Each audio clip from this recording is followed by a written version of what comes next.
Good morning, my dear students. In today's class, we are going to discuss about receiver characteristics. The performance of radio receiver can be measured in terms of receiver characteristics. We are going to define three types of receiver characteristics. First characteristic is selectivity, and the second one is sensitivity, third one is fidelity. First one is selectivity. Already you get something by the name selectivity. The selectivity means it is the ability of the receiver to select a particular frequency and reject all other frequencies. If the selectivity of the receiver is high, it allows only one frequency and reject all other frequencies. Then the selectivity in the receiver can be obtained by using tuned circuit. By using a cascading of tuned circuits, you can have high selectivity. Then the selectivity in the receiver can be improved by using a highly tuned circuits. If the quality factor of the tuned circuit is high, then selectivity also high. That is about first parameter, selectivity. The selectivity indicates if the selectivity is high, only one frequency is allowed, other frequencies are rejected. And the second parameter is sensitivity. It is the ability of the receiver to detect a weak signal and amplify them.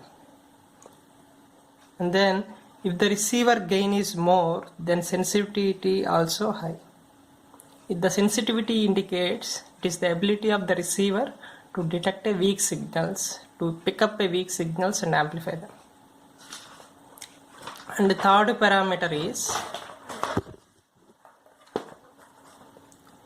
fidelity. Fidelity. It is the ability of the receiver to reproduce all modulating frequencies equally. It is the ability of the receiver to reproduce all modulating frequencies equally.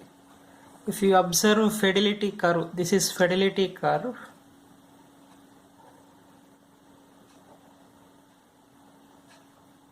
The frequencies from F1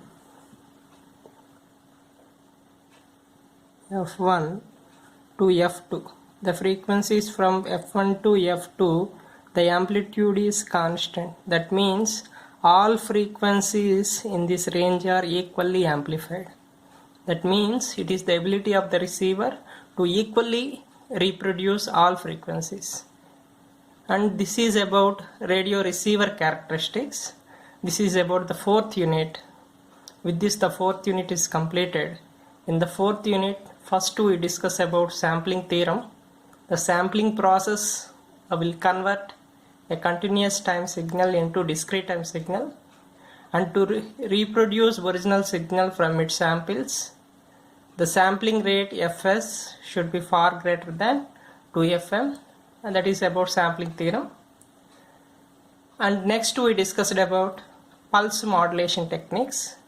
In pulse modulation techniques, the carrier is a pulse train or a periodic pulse train or regularly spaced rectangular pulses. Both are same. Pulse train or periodic pulse train or regularly spaced rectangular pulses, all indicates carrier signal. And we have three types of pulse modulation techniques. First one is pulse amplitude modulation. In pulse amplitude modulation, the amplitude of the pulses varies according to message signal. And second modulation technique is pulse width modulation technique. In pulse width modulation, the width of the pulses varied according to message signal. And third one is pulse position modulation.